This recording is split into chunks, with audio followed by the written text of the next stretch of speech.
अस्सलाम वालेकुम। आज के मेरे वीडियो का जो टॉपिक है वो है what is virus and virus characteristics and virus genome virus replication. Lecture start करने से पहले मेरी गुजारिश है, जिन लोगों ने अभी तक मेरा चैनल सब्सक्राइब नहीं किया वो चैनल सब्सक्राइब कर दें। चैनल को सब्सक्राइब करना मत भूलिए और बेल आइकन को ऑन करें।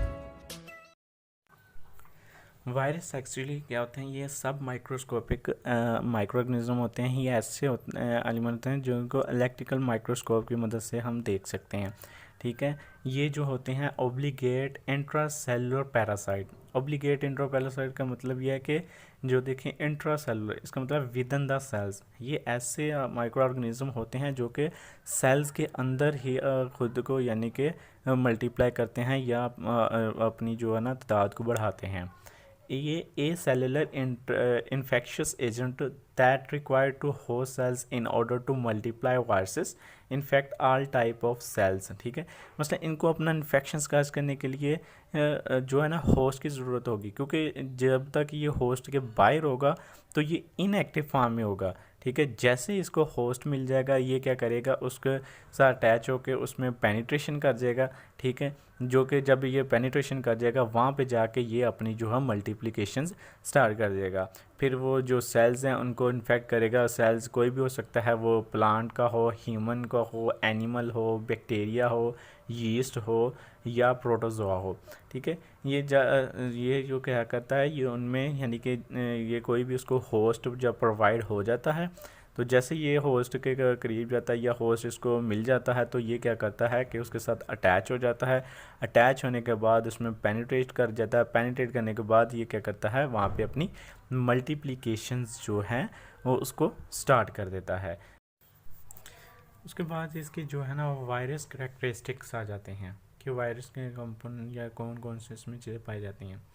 देखिए, वायरस में जो है ना एक जेनेटिक मटेरियल जीनोम जिसे कहते हैं वो होता है। उसमें वो डीएनए या आरएनए वगैरह होता है। ठीक है, तो ये उसका जेनेटिक मटेरियल होता है। ठीक है, उसको जो है ना एक कवर ने ना या जो कवर है उसने कवर किया होता है, मसलन सराउंड किया होता है प्रोटीन। ठीक है, प्रोटीन सराउंडिंग बाय, जैसे ये लिखा हुआ है कि consisting of nucleic acid surrounding by protein coat.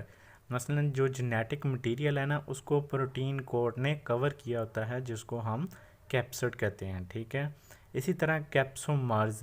Capsomeres क्या होते हैं, कहता है कि जो स्मॉलर प्रोटीन से जो स्मॉलर प्रोटीन कंपोनेंट होंगे ना उनको जो है हम कैप्सोमर्स कहेंगे। The capsid is composed of smaller protein components refer to as capsomeres.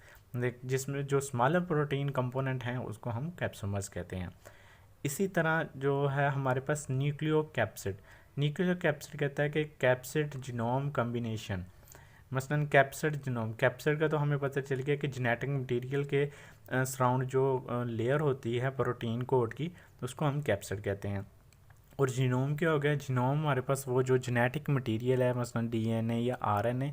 ठीक है, उसको हम जीनोम कहते हैं।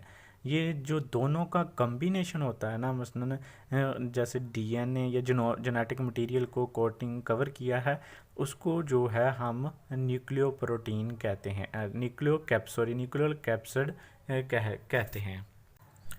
जैसा कि आप इस डायग्राम में ना देख सकते हैं कि वो जो हमने पीछे उसके जो करेक्टरिस्टिक के बारे में बताया है ये उसी की स्ट्रक्चर थोड़ा सा बनाया हुआ है। आप देख सकते हैं कि ये जो सेंटर में जो है हमारे पास जो है वो जीनोम है, जो कि हमारा डीएनए और आरएनए जेनेटिक मटेरियल है। ठीक है, उसको जो है ना कवर किया गया है। जिसने कवर किया है वो प्रोटीन कोट है। ठीक है, प्रोटीन कोट ने उसको जो है कवर किया हुआ है। तो हम इन दोनों के कॉम्बिनेशन को हमने क्या कहा था, न्यूक्लियो कैप्सिड। ठीक है, न्यूक्लियो कैप्सिड हो गया।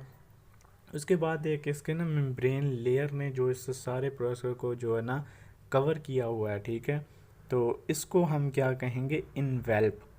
ठीक है, इनवेल्प कहा जाता है। और इसके ऊपर ये जो बने हुए हैं, ठीक है, जो सर्कल में, तो इनको हम क्या कहेंगे, ये इस इनवेल्प की प्रोटीन्स होती हैं जिन्हें हम इनवेल्प प्रोटीन कहते हैं। इसके बाद देखें वो जो इनवेल्प होता है उसके अंदर वाली साइड पे ये सर्कल से छोटे छोटे सर्कल से बने हुए हैं।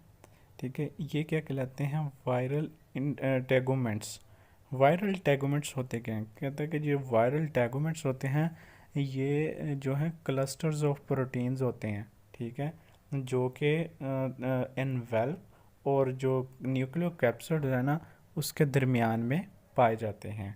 ये है वायरल स्ट्रक्चर इसका। उसके बाद आगे इसके वायरस जीनोम के वायरस जीनोम जो जेनेटिक मटेरियल है ना इसका, वो कितने टाइप के होते हैं? बेसिकली इसकी जो है 5 टाइप होती हैं। इसमें आप देख सकते हैं कि पिक्चर में कि जो वायरस जीनोम है वो पहले 2 तरह के हैं, जिसमें डीएनए और आरएनए होता है, ठीक है। और जो डीएनए है उसकी फर्दर 2 टाइप्स हैं, single standard DNA and double standard DNA, ठीक है। और इसी तरह आरएनए की भी 2 जो टाइप हैं, इसमें सिंगल स्टैंडर्ड आरएनए और डबल स्टैंडर्ड आरएनए, ठीक है। लेकिन जो सिंगल स्टैंडर्ड आरएनए है ना उसकी फर्दर 2 टाइप्स हैं, मसलन positive sense single standard RNA और negative sense single standard RNA, ठीक है।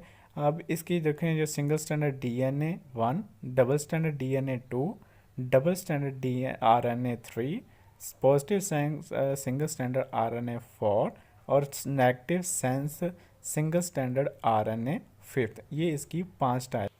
और जब भी इसकी जो टाइप्स में एक्सप्लेन किए हैं, इसको जब लिखना है ना, जैसे ये सिंगल स्टैंडर्ड और डीएनए डबल स्टैंडर्ड डीएनए वगैरह, तो जब भी लिखना है जो सिंगल स्टैंडर्ड है उसको एसएस जो है उसको स्मॉल का, ठीक है, वर्ड्स में, और जो डबल स्टैंडर्ड है उसका भी डीएस जो है इसको हमेशा स्मॉल में ही लिखना है इसको रिप्रेजेंट करने के लिए।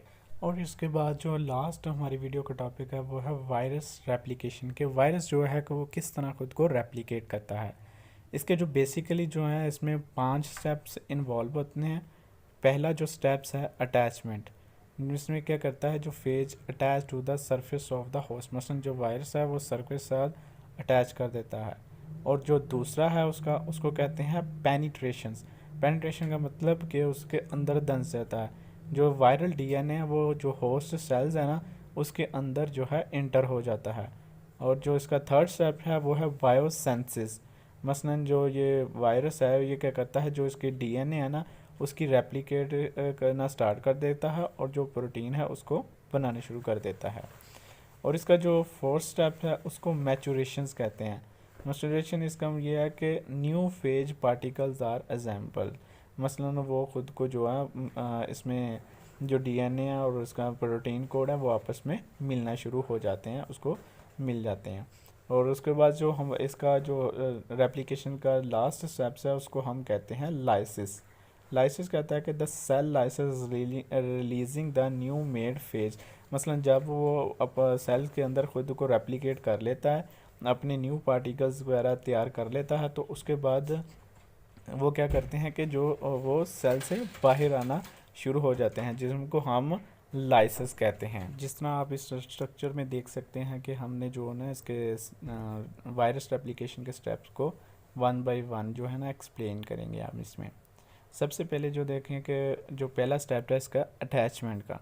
अटैचमेंट में क्या कहता है, ये जो बाहर है वो वायरस है और ये जो नीचे है वो इसका होस्ट सेल्स है। सबसे पहले अटैचमेंट, जो वायरस है वो क्या करता है, अपने होस्ट सेल के साथ आके खुद को अटैच कर लेता है। और इसका जो सेकंड स्टेप है वो क्या है, पेनिट्रेशन। पेनिट्रेशन मतलब ये खुद को अपने सेल के अंदर ले जाता है, उसको सेल के अंदर ले जाता है। वायरस ने जो क्या है खुद को सेल्स के अंदर ले जाता है और इंजेक्ट कर लेता है। और इसका जो थर्ड स्टेप्स है बायोसेंसिस। बायोसेंसिस मसलन क्या है कि ये इसका जो है ना डीएनए ये बनने स्टार्ट हो जाते हैं, खुद को रेप्लिकेट करने शुरू कर देता है ताकि अपनी जो है कॉपीज़ वगैरह या मल्टीप्लिकेशन जो कर सके, ठीक है। और इसका जो जब ये कर लेता है तो इसका फोर्थ स्टेप है। फोर्थ स्टेप में ये क्या करता है, मैचुरेशन। ये जो इसने अपनी रेप्लिकेशंस की होती हैं ना, तो इसको जो इसके होते हैं क्या कहते हैं, इसको अपने आप को ये मैच्योर करना शुरू कर देता है। तो जब ये मैच्योर हो जाते हैं तो इसके बाद जो लास्ट स्टेप्स है वो है लाइसिस। लाइसिस में क्या करता है, जैसे कि आप स्ट्रक्चर्स में देख सकते हैं कि वायरस ने खुद को जो है सेल से बाहर निकालना स्टार्ट कर दिया है। इसमें ये खुद को जो है सेल से बाहर निकाल लेते हैं। इस तरह ये वायरस जो है खुद को अपने आप को रेप्लिकेट करता है। अगर आप लोगों को मेरी ये वीडियो पसंद आई हो तो प्लीज़ मेरे चैनल को सब्सक्राइब करना मत भूलिएगा for further updates. Thank you so much.